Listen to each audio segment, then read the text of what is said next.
My name is Jacqueline, and I'm from the Institute of South Asian Studies in Singapore, or ISAS for short. Just a gentle reminder for you to switch your beeping devices to the silent mode throughout the event.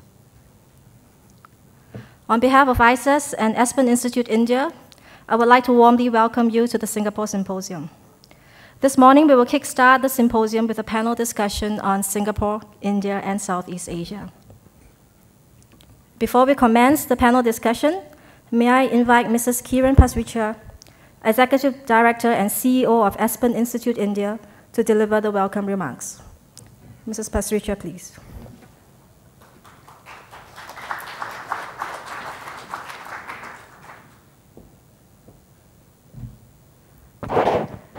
A very good morning to all of you.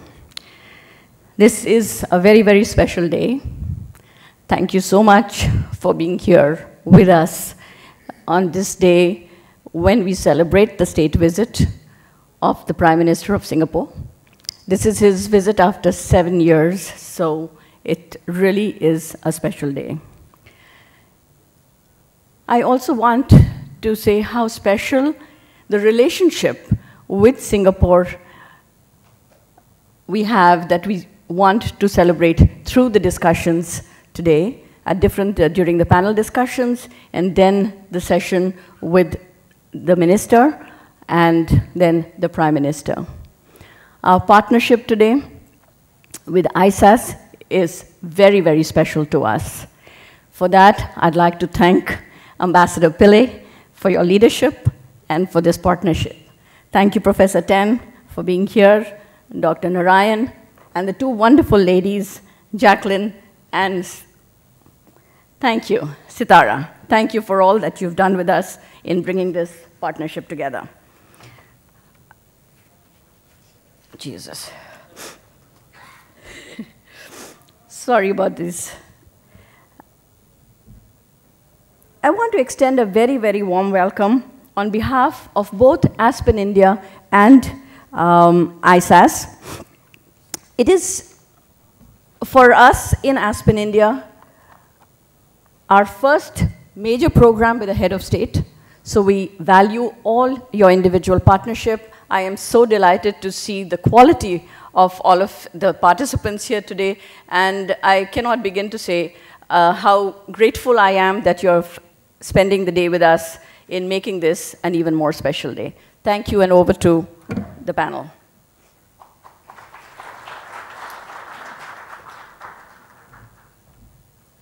Thank you. And it's my pleasure now to invite Professor Tan Tai Yong, Director of ISAS, to open the proceedings. Professor Tan, please.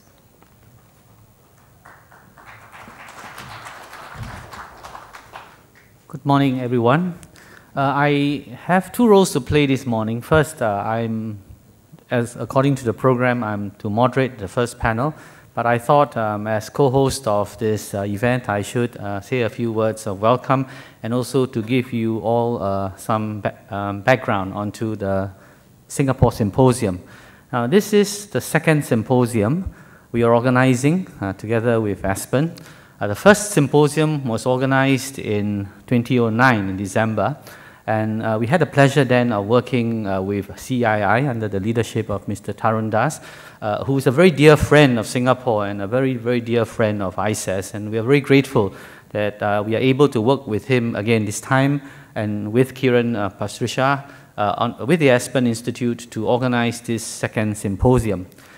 Now, the objective of the first symposium was to bring together areas of common interest between Singapore and India, and to see how we can work together to develop some long-term relationships and partnership.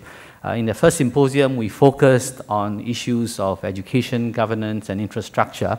And we were very fortunate to have culminated at that event with a very useful dialogue with then Minister Mentor, Mr. Lee Kuan Yew. So we're now at the second symposium, and the themes have not changed much. We are coinciding this symposium with the state visit of Prime Minister Lee. And we will also be talking about building relationships between India and Singapore. And the themes are still quite similar: business, infrastructure, and education.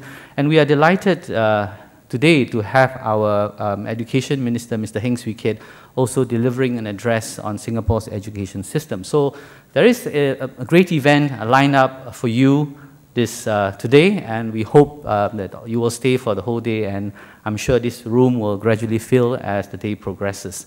So we will start the proceedings this morning with a couple of panel discussions to set this relationship between India and Singapore against the wider context of Southeast Asia. Now, the Institute of South Asian Studies, being located in Singapore, feels that it has good reasons for us to develop a deeper expertise on understanding India's relationship with Southeast Asia, and Singapore could play the role of an interlocutor in this emerging relationship. So we thought we should set the stage by dealing with this broader context, and there'll be two panels dealing with the theme of Singapore, India, and Southeast Asia. The first panel, which I shall moderate, will address the broader political, strategic, international relations themes. And then following lunch, there will be a panel to be moderated by Ambassador C. Chakman, which will deal with business and economic links. So without further ado, may I invite my panelists, Ambassador C, Professor Muni, and Mr. Surya to stage so that we can start the panel. Oh, cards.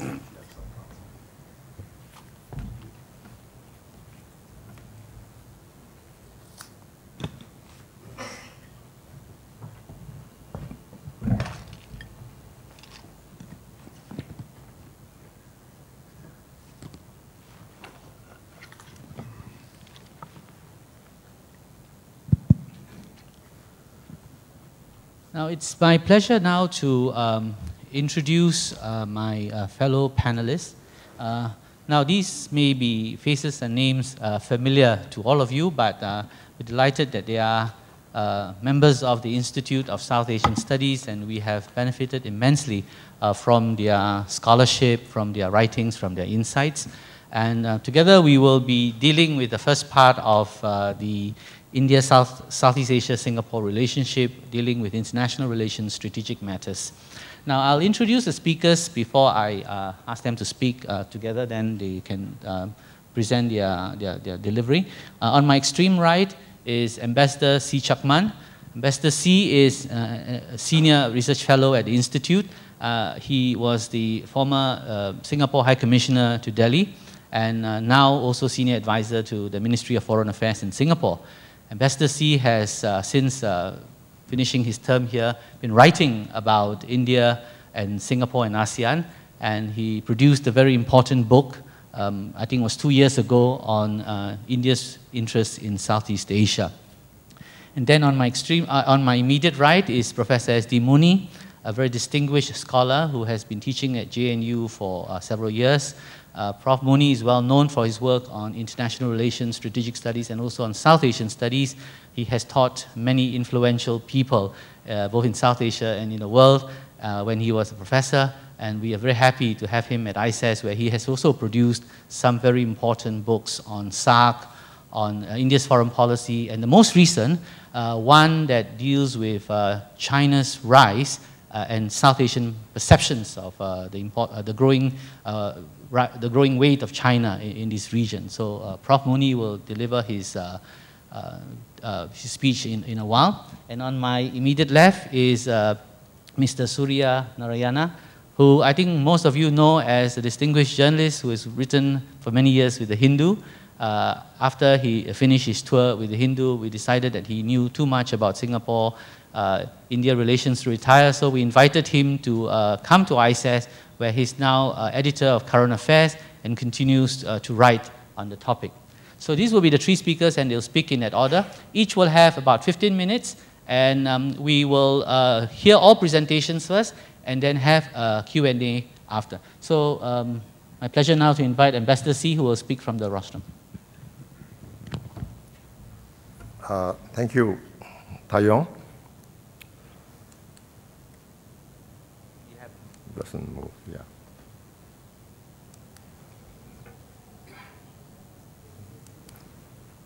Doesn't move. Oh, okay. Thanks, Taiyong. This year,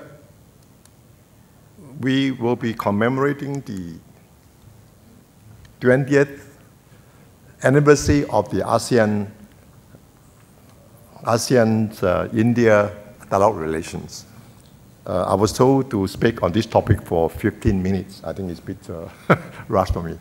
But first, I have some slides because I can't see from here, but I think a little bit on the history side because we've raced through it. First, I think it started with the Rao government. He actually initiated the Look East policy.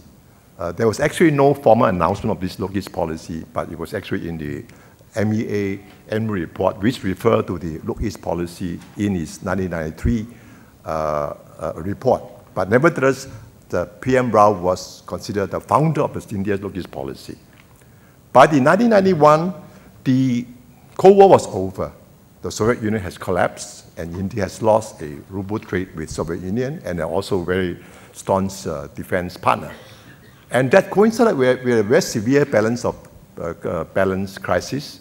The time was only about 4 weeks of reserve. And that coincided with the emergency of a new unipolar world with America. So that time was, I think the Rao government was forced to look for more trade and investment.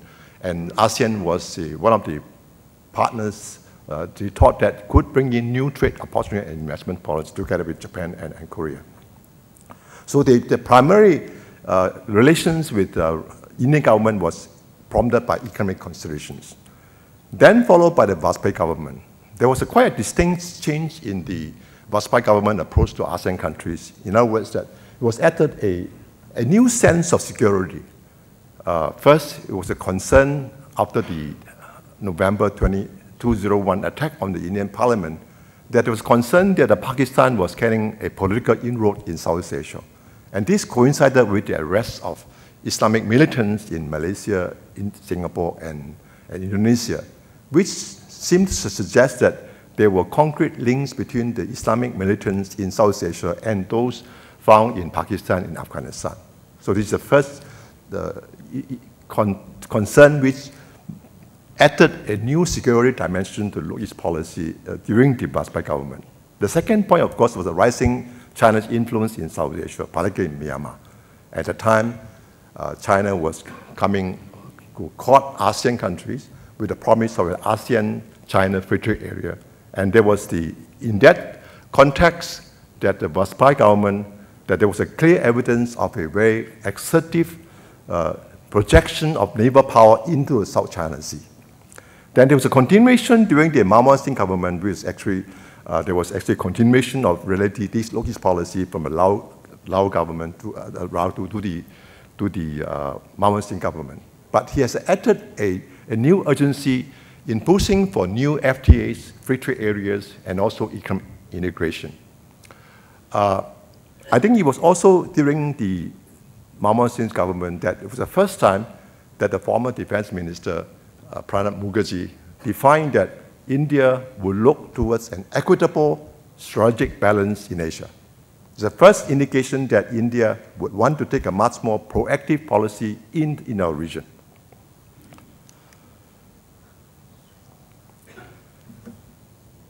ASEAN responded very positively to this Look East policy. The Cold War was over. The Cambodian conflict was coming to an end with the Paris Conference by 1993. And there was a new area of uncertainty in the region because of the Clinton administration's policy that the new Cold War was over. There was no immediate need or urgent need for America to retain its forces in Europe and in Asia. In the context, and because of the rising nationalism in the Philippines, the Americans decided to pull out from this Subic Bay and Clark Air Base in the Philippines. And that gave a very uncertainty at a time when China was seen to be taking a very assertive stand in the South China Sea.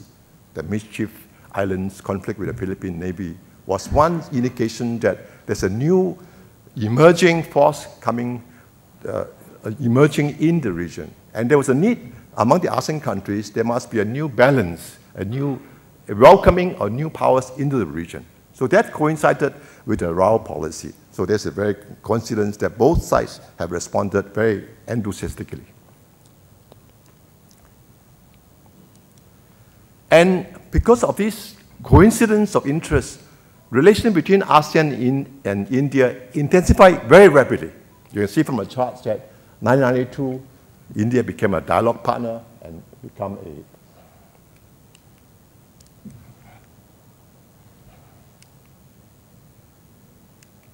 sorry. Okay, very quickly. Then ASEAN Regional Forum, most significant was the first ASEAN-India Summit in 2002, and for which we are celebrating in December this year. I think was, okay. But the most significant in 2005, that India was admitted for the first time into the East Asian Summit, the inaugural summit. That was significant because the admission of India into East Asian Summit indicated that India was accepted as a legitimate player in our region. And subsequently, India was admitted into the ADMM, called the ASEAN Defense Ministerial Meeting +8, which include basically the East Asian EAS members plus Russia and America.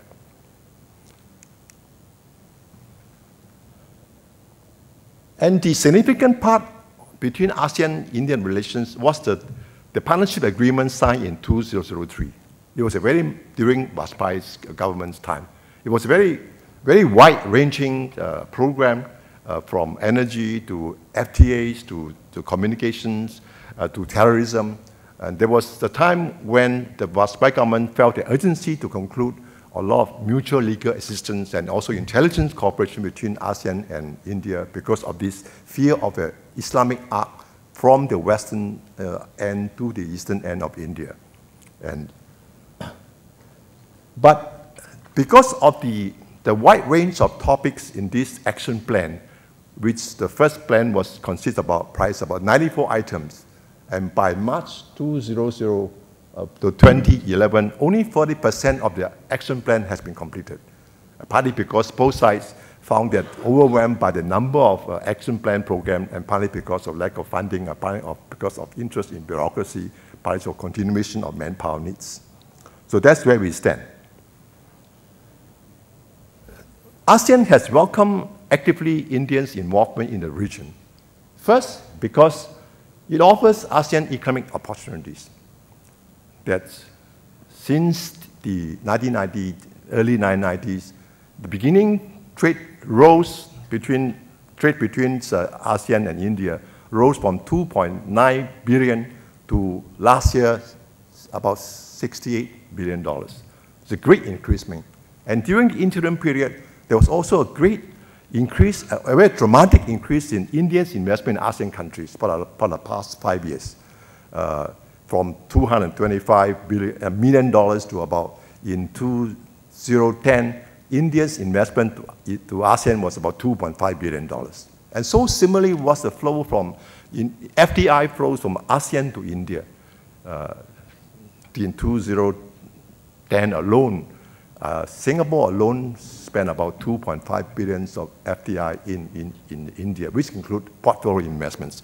So it's a great flow between two countries, and there was one reason why that we felt that India offered a great opportunity for ASEAN countries. The second point that ASEAN acknowledged that India was a de facto nuclear power, and with its proactive naval projections of power in the South China Sea, we felt that India could play a role in shaping both the economic and security architecture in the region. And that's why the reason why India was invited as a founder member of East Asian Summit. But for all this, there's always a consideration that whether India had the sustaining long-term interest in and commitment to the ASEAN countries because of their own preoccupations, or India's preoccupation with the Afghanistan area, of Pakistan, of the neighboring countries. So it's always a concern that because India was preoccupied with their own neighborhood problems, that there could may be a slack in interest in the region, primarily because that already in our region we have the Americans, we have the Chinese, we have all the presence around there. So the concern is that we need to encourage India to take a much more proactive, much more long-term commitment to the region. And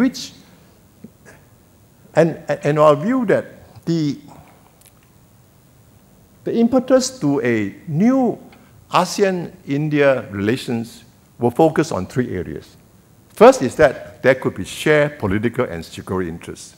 There is no lack of sharing because both ASEAN and India would want to have an open, inclusive, and multipolar presence in the region, a balance which India, Mr. Pranab Mukherjee's word is a equitable strategic balance, which we needed.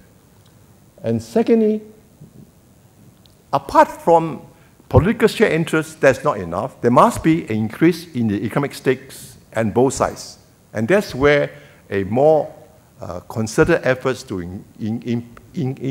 increase the economic dependence between both sides through FTAs and other investments will be important. And thirdly, there must be also greater public understanding of the linkages between cultural, political, and also economic, and also the public awareness between ASEAN and India. And these are three main areas where we think there should be the focus of future ASEAN-Indian relations. In the context, the ASEAN-India have agreed to set up an ASEAN-India Eminent Persons Group, of which our chairman, Gopinath Pillai, was a member, which look into the future directions of ASEAN-India relationship. In this context, we were asked by the Eminent Persons Group for ISAS to bring out a special report to recommend and to examine, to take stock of the present relations and to recommend in what future areas where we could move. Yeah. And first, we have some key recommendations. And by the way, the special reports are available outside for those who are interested, can get a copy outside. We felt that the more important is that you must first to build a connectivity between ASEAN and India. And there is no better way to do through the connecting Northeast India region with the ASEAN region, to railroads, to roads, to highways, and also access to ports. And I think we have realized that Northeast India would also be of importance, of strategic importance to India because of its insurgency problems, of its landlocked problems. And I think perhaps by connectivity with ASEAN would provide a way access to Northeast region. And secondly, we felt that skill developments are very important in developing further, particularly the lower skilled people. And we think that perhaps this skill development could, for a start, be based in, say, Assam, in concert with the overall plan in a ASEAN connectivity plan, which can fit into an India's development program for Northeast Asia. This is one of the recommendations that we should propose. And lastly, that we could also develop and eco-tourism in the Bay of Bengal and also in the Andaman and Nicobar Islands, which is something which brings closer the cultural awareness and the tourism potential between the two groups. And lastly, and not the least, and there will be greater changes among the media, the member of parliaments, the civil groups, which is important to raise and create an awareness between the people of two countries. I think in the context, the Nanda project is very important. I think the Nanda project, apart from the university concept, raises the awareness of India is not at the fringe of the Asian civilization, but on the contrary, that India was part of the center of the Buddhist world. And that is important, I think, for us to realize that to raise the awareness, the old linkages, old civilization, links between ASEAN and India. So I think this is the main conclusion of the special report. And for those who are interested, they could become copies. And thank you very much. That's it. Thank you, Chakman, for giving us a broad overview of the evolution of India's relations with ASEAN from a Singapore's perspective, and also an outline of the various developments and concrete plans that have been put in place as a result of this strengthening relationship. Now, Southeast Asia is also going to be increasingly important in terms of strategic geopolitics, especially with America now looking more closely in the region, the rise of China, and of course India's own ascendancy. To give us an analysis of the implications of that, I'd like to invite Professor Muni, who will speak on Obama's pivot to Asia Pacific, and what is India's role in this shift in America's interest in the region. So over to you, Prof. Muni.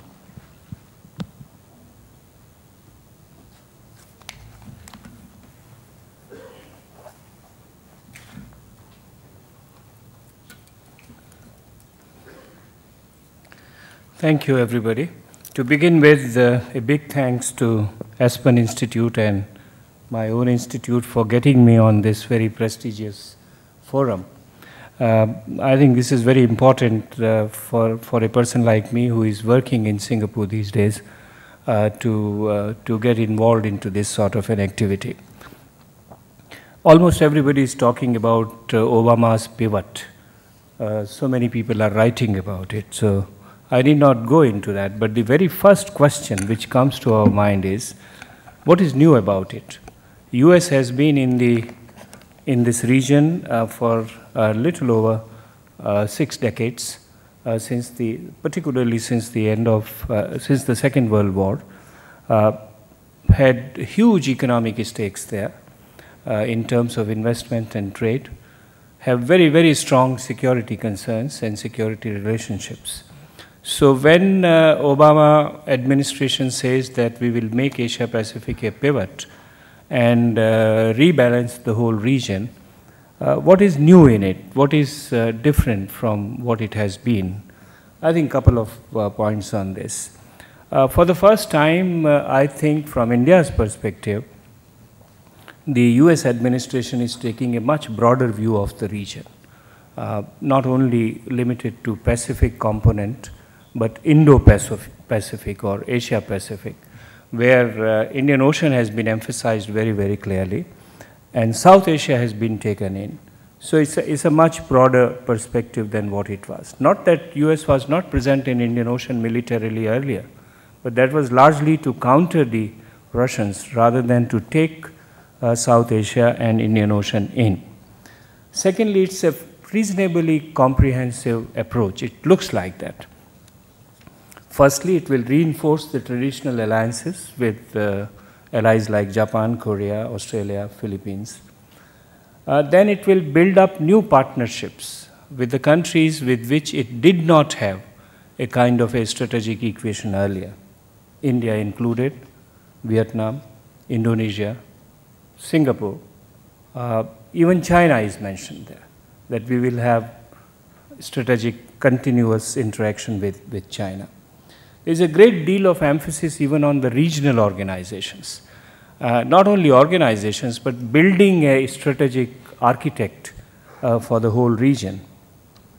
There are already regional organizations like EAS, ASEAN, and the US got the admission into EAS, one of the last countries which came in. But it still wants to shape it and with playing a leadership role. The third point is it's restructuring its own military deployment in the region. The recent agreements and deals with Australia and Singapore, it promises that by 2020, 60% of its naval fleet would be in this area. At the moment, it is 50-50. And a great deal of emphasis on Navy and Air Force, with all kind of details which have been rolled out as to how this redeployment would be done. And fourthly, I think this pivot is driven by different forces and different factors. And one of the, if I summarize those different factors and forces, I think there is an unexpressed, unstated sense of insecurity in terms of slipping out of the leadership because of the economic crisis within the US, they are still not very confident if and how they would be able to cope with it. And secondly, the rise of Asia, in particular of China, where China has developed through its military modernization, anti-access and sea denial capabilities, which US thinks that it would not be able to move and do things as it used to do earlier. This is also to some extent a reaction to the feeling and perception in the region that US was withdrawing from the area and leaving it to China. Therefore, there is a reback. In fact, Surin Pistuwan, who was secretary of the ASEAN, once said that US should shed off its absenteeism from Asia Pacific. Now, in this overall strategy, India is being goaded and nudged to play a bigger role. You would recall Obama's speech in Indian Parliament, in which he said, don't only look east, act east, and do something more than what it is. He even said that the US-India relationship would be one of the most defining strategic partnership of the 21st century. Secretary of State Hillary Clinton repeated it in Chennai, and Panetta recently in June 20, wherein he said that India would be the linchpin of this pivot strategy, that a great deal would depend upon that. And in order to sell this idea, he told the Indians, which I think India wanted to listen to, that our relationship would go beyond buyer and seller relationship, that it would be a relationship of co-production, even in the defense and military sector, of joint research and development and technology transfers. So the whole question of Indo-US interaction would perhaps be redefined in order to get India on the board. Now, some of these statements, particularly I think President Obama's parliament statement, put some of the Indians to unease, because they said we have been acting in Asia Pacific since the Look East policy, much before the pivot was invented, including in countries like Myanmar, where on which Obama made a specific mention in the parliament. But whatever, I think India is positively responsive to this new strategy. India needs partnership with the US for various reasons, for capacity building, technology, nuclear, global decision making, concerns regarding China and Pakistan. There is an emphasis in India also of a greater modernization of naval forces and looking after Indian Ocean interests. You can see that in the development of Andaman and Nicobar, and I think only 2-3 days back, the question of BAS, which as a surveillance point which has been developed and is going to be developed, and tri-surveys, whatever. So there is an interest, and in all this development, I think India would need cooperation with the US. India also shares the values which underpin or which are rationalizing this strategy, like freedom of navigation. We have been talking about it very loudly. Democracy and human rights, which Secretary Hillary Clinton has re-emphasized. And I think India is prepared for a very active participation in this broader picture, even as a balancer to be used in the region. Ambassador Sichak Moon mentioned Pranab Mukherjee as a defense minister's speech in the Shangri-La dialogue, in which he said we are capable and willing for playing the role of a balancer. Other officials, Shyam Saran, Shiv Shankar Menon, they have all reiterated and underlined this aspect. And actually India has got moved into various triangles and quadrilaterals of the strategic nature which are emerging in the region. US, India, Japan, US, Japan, Australia, India. We are willing. They are still in the process of sort of work in progress. India, Japan, Korea, we are trying this kind of a trilateral action. A lot of military-to-military cooperation with the US, India's always long-standing active interest in Vietnam, in Indochina. I think these are all very clearly give an image that we are quite actively and positively willing for that. Because one of the things which we share with the US and the rest of the region, including ASEAN, is China's assertiveness is making us uncomfortable in some ways. And we would like to see China emerge as a major Asian Pacific world power without putting others at any kind of a discomfort. Now, having said this, the positive aspect, there are also certain cautions and questions in India's mind. And India doesn't want just to be a tool or a component in the overall US strategy, no matter how big is that component, no matter how important is that component. And therefore, some reservations and rethinking and caution emerges on some counts. To begin with, the question arises as to US is rebalancing. Rebalancing whom? Is it rebalancing Asia? Is US rebalancing China? Or is it rebalancing its own interests? As an academic, some of us can't help but go back to the US diplomacy and strategy in Europe, for instance, between the two wars, when Italy and Germany were very, very assertive in the region. India rebalanced, US rebalanced Europe in different ways, where Germany and Italy were isolated. France and UK were made into great partners. Is it a repeat of that? Are there echoes or reflections or indications of any time? So this is a question which arises.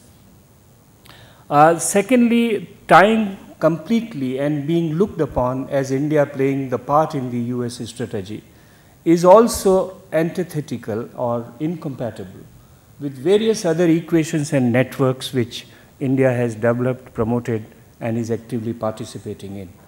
India, China, Russia, for instance, IPSA, BRICS, even participation, keen interest to participate in SCO, because all this depends on India's own sense of strategic autonomy.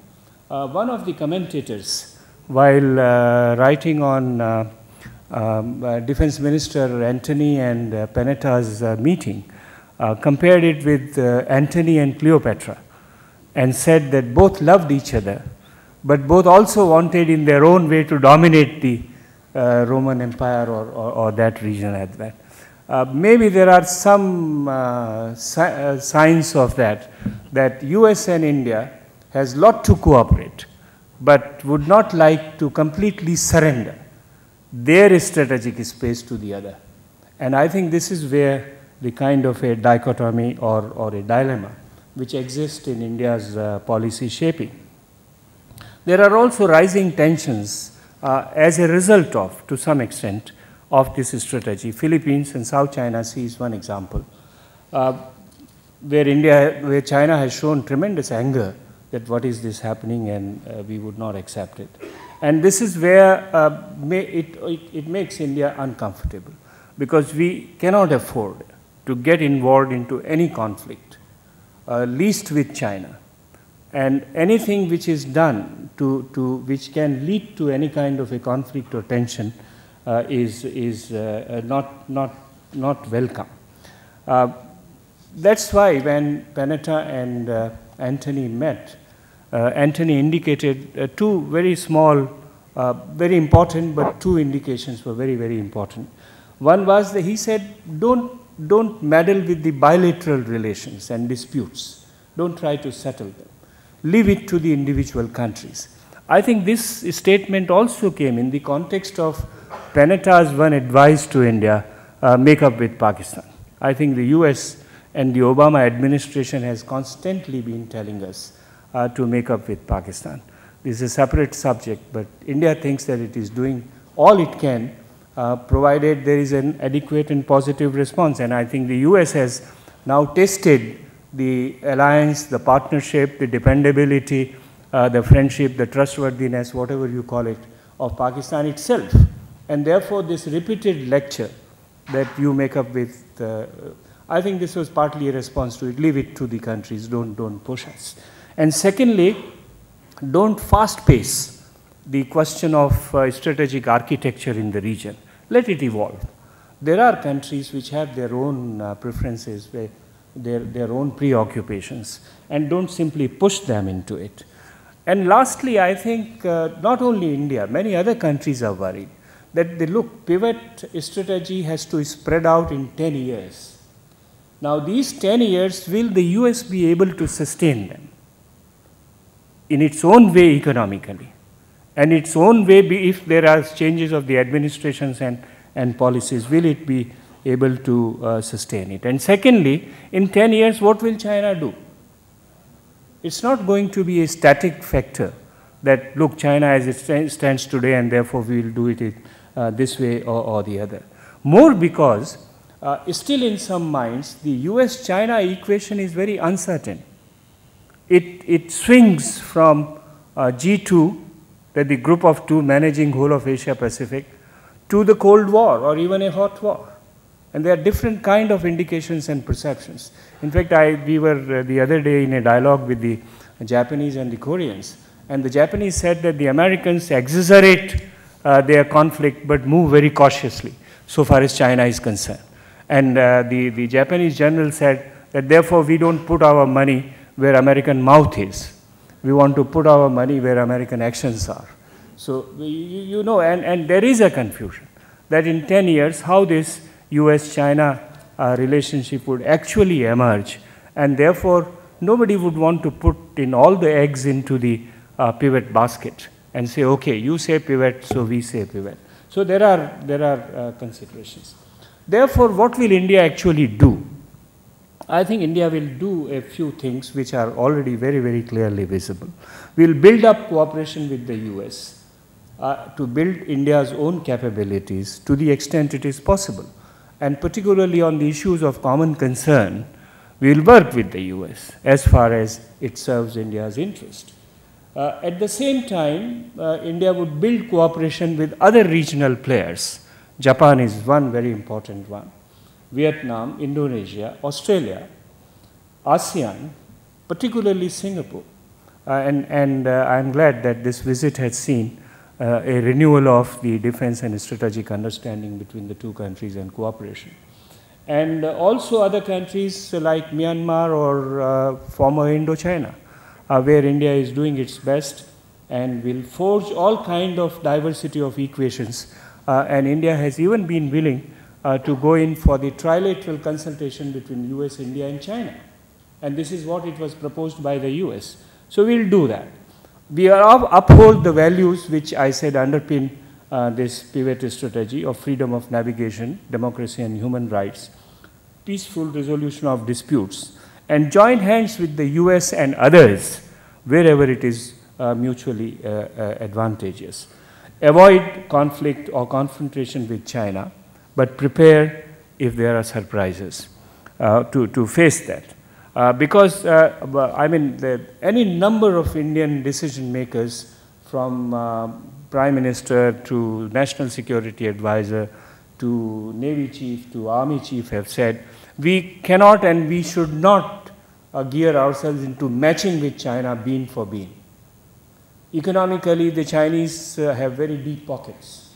India doesn't have those deep pockets to go and spill out money in the Asia-Pacific region. So we must go at our own pace, but avoid any kind of a confrontation because we cannot afford any war, any conflict at this stage with anybody. And give a very clear indications that India is not prepared and willing for any bilateral or even trilateral military alliance structure that involves the US. So that much is very, very clear. On the whole, at the end of the day, I think whatever India does would depend much on what we do on our own economic front, India's economic front, whether we can sustain economic growth with the kind of speed, whether we can help that economic growth in sensible military modernization, and a streamlined foreign policy decision making, where we remove the very sluggish, what you call the performance deficit between India's promises and deliveries. So unless that is done, I think countries in Southeast Asia would have questions. Countries in Asia Pacific would have questions. Even Americans and Japanese would have questions whether we can deliver our words in concrete actions. Thank you very much. Thank you, Professor Muni, for explicating India's role and possible actions in a region that is going to be increasingly important to great powers' strategic relations in Southeast Asia. So moving ahead, we will also now want to see how India ought to be rebalancing its ties with East Asia, looking into the future, and for that we'll listen to Mr. Surya to explain to us his views on those. Surya.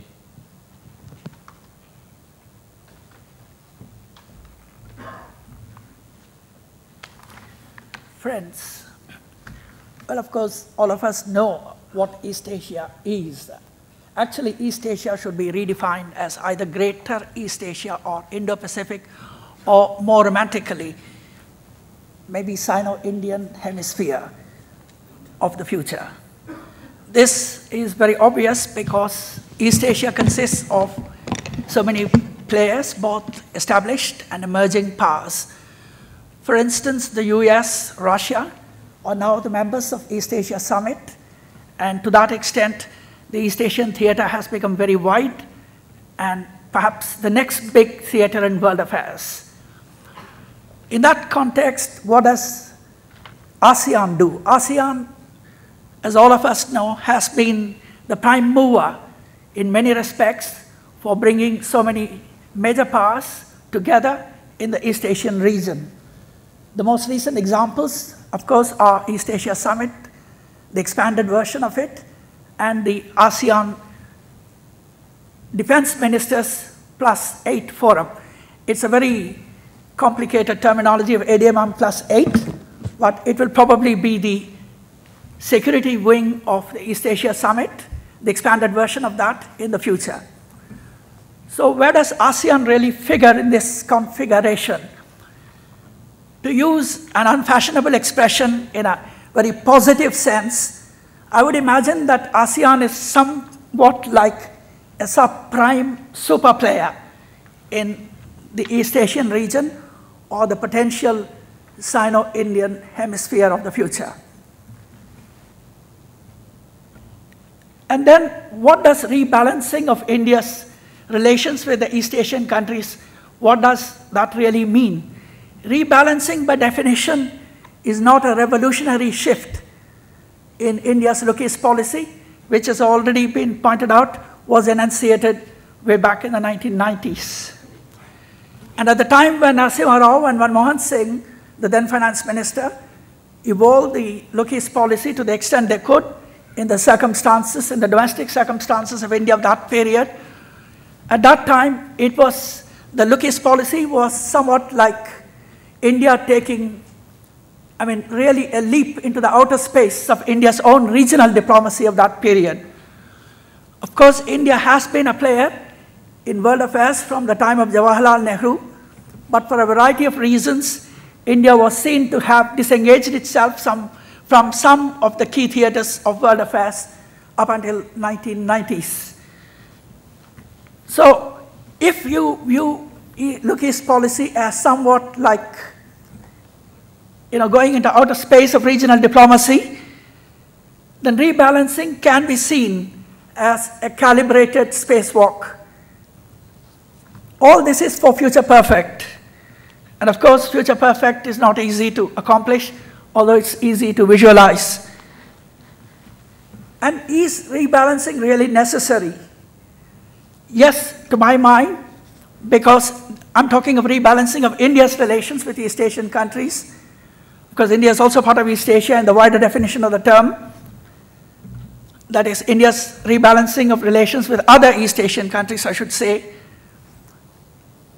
The reason why India should be rebalancing is simple. Because rightly or wrongly, India and China are always compared and contrasted in the East Asian region. perhaps for the right reasons. It doesn't mean that India, by being present in East Asia, will be addressing its bilateral issues of concern, either with China or with any other power. Because a multilateral forum, by definition, is not a forum for settlement of bilateral issues of any kind, and certainly not the India-China disputes of any kind. Therefore, what does the East Asian Forum really offer India if it is not for any bilateral benefits for India? The reason, again, is very simple, although it should be also very profound. Multilateral forums, again by definition, are the forums which deal with issues of global concern, issues of global commons, for instance, maritime security, climate change, and a variety of other issues, including in this era of financial crisis in the West, probably the likelihood of a future global currency. And the likelihood of a future global currency would straight away mean the possibility of the Chinese currency becoming a future currency for international trade and other purposes, alongside the US dollar perhaps for a long, long time to come, if at all the Chinese currency is able to reach that status. So in that sense, India can address some of the global concerns, some of the global commons issues by rebalancing its relations with the other East Asian countries. In this context, what has been India's role so far, and what has been its performance? Of course, Professor Muni has already referred to the performance gap in India's actions, but I'm not on that issue at the moment. Way back in 2010, there was a story in the WikiLeaks, which, of course, WikiLeaks more popular in India than in Singapore. And the story was that a famous ASEAN diplomat, of course, I will not name his name, is supposed to have said to the American diplomats that India is stupid in its foreign policy towards ASEAN. And another ASEAN diplomat is supposed to have said that China is very intelligent in its diplomacy towards ASEAN. And this, the first diplomat whom I have not named, is supposed to have said further that India is half in and half out of ASEAN. Whether we are not on the issue of whether such a statement was at all made by the said diplomat or not, that's not our concern. But to my mind, that statement, anonymously, not so anonymously actually, the diplomat was named, that statement rings true in the sense that India has not got its act together in dealing with ASEAN to the extent ASEAN has expected, and perhaps to the extent some Indians have also expected. And this, again, brings us to the issue of China versus India in the East Asian theater. If China has been intelligent in its diplomacy towards ASEAN, what has China done which India has not done? Well, the answer is very simple if you happen to live in East Asia. Maybe not so easy to discern if one is looking at the issue from India. China has given in to some of the demands of ASEAN. That's what many ASEAN diplomats and ASEAN officials seem to believe. In other words, China has been more accommodative of the economic interests of ASEAN than India has been. Well, there may be valid reasons for that. China obviously is on a far higher pedestal than India in economic terms. Therefore, perhaps China can afford to be much more accommodative of ASEAN's economic interests than India can be. In other words, China has been flexible, whereas India has been rigid, quote unquote. And if that is the case, why has India been so rigid? Obviously, one reason is that India has not had the kind of economic clout which China can. But yet another reason in favor of China is what quite a few young Chinese diplomats who are very free with their views these days because of China's own evolving political culture. So some of the young Chinese diplomats had told me earlier during my previous posting as a foreign correspondent of an Indian newspaper, these Chinese diplomats said that it's easy for China to be flexible towards ASEAN because the Chinese government and the Chinese political system being what it is, the Chinese government can carry the day in accommodating ASEAN even in the face of, say, grassroots sentiment against, say, concessions to ASEAN. Because of the paucity of time, of course, one won't be able to go into minor, but minute rather, issues of economy, where China is supposed to be more liberal than India towards ASEAN. Whatever it is, the facts are quite obvious. India has also done a free trade agreement with ASEAN, and China has got a much more comprehensive agreement with ASEAN, and China and ASEAN together constitute the free trade area, China-ASEAN free trade area, which is one of the biggest free trade areas. So India's FTA in goods with the ASEAN right now has a time span, minimal time span, and according to some experts, right now the concessions agreed upon on both sides is only valid up to 2016 or so. Well, I will leave these details to the next session. I'm not very sure whether it's 2016 or thereabouts, but something to that effect. So, whereas China and other East Asian powers like Japan, South Korea and others have done trade deals with ASEAN of much longer time duration. And now India and ASEAN are of course negotiating for quite some time now new agreements, potential new agreements on investments and services. And this, according to many ASEAN observers, is something like a childlike merry-go-round of discussions. There doesn't seem to be any immediate sign of progress for an ultimate agreement. So the sum and substance of such a narrative from the ASEAN perspective, which is in line with the facts on the ground, would suggest that India may have to yield some ground to ASEAN in at least the conventional areas of services, say like the professions of medicine or chartered accountancy or whatever. I wish to make a distinction between conventional areas of services and non-conventional or perhaps futurist services. So if India can yield ground to ASEAN on conventional areas of services, India can perhaps insist, as part of its rebalancing, India can perhaps insist on having a better deal with ASEAN countries in non-conventional areas of services. These will include cyberspace security and outer space exploration. Cyberspace security is easy to understand, is one of the most important issues of the day for the entire world, and certainly for ASEAN countries and certainly for India as well. And India is supposed to have, and I tend to believe that India does have, quite some capabilities in providing cybersecurity assistance or cooperation, rather, that's the diplomatic word for assistance, with other countries, can have cooperation with other countries in that sphere. And India has, as most of us here would know, some time ago launched an experimental satellite.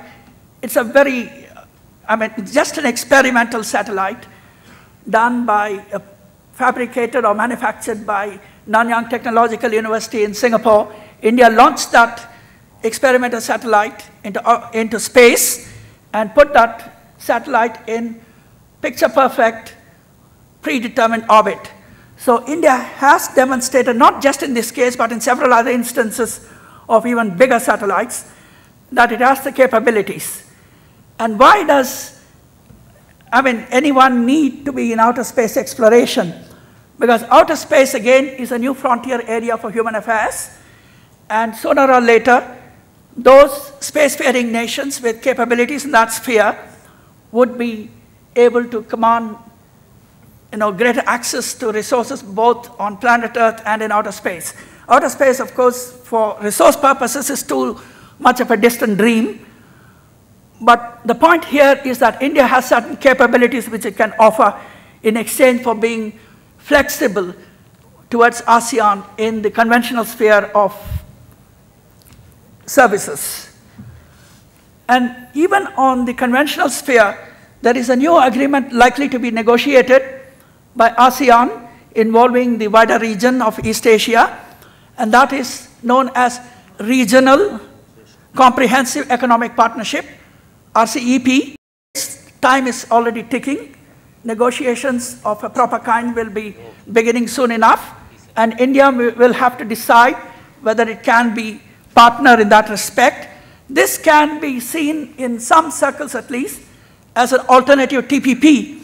And TPP, of course, is the Trans-Pacific Partnership, which is supposed to be keeping Chinese out at the moment. It's a US-Japan initiative, essentially. So on balance, when India rebalances its relations with the other East Asian powers, India can, at one level, become a net provider of security, a term which the US had used in the past, but I don't mean it exactly in similar fashion.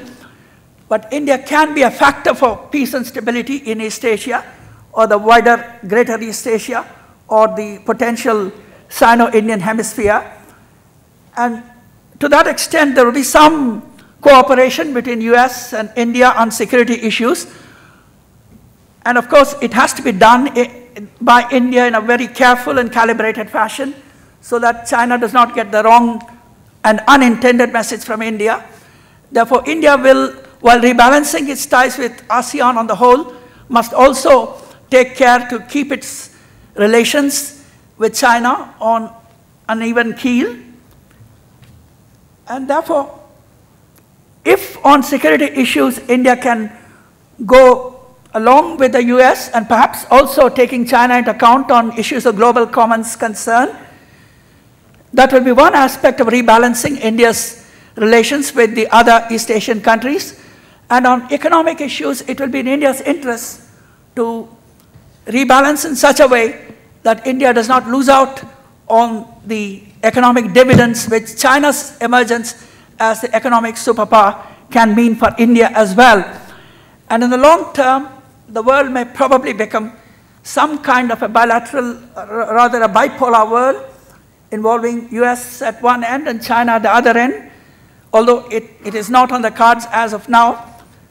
Therefore, India will have to rebalance its relations in such a way that it does not lose its plot in East Asia. Thank you.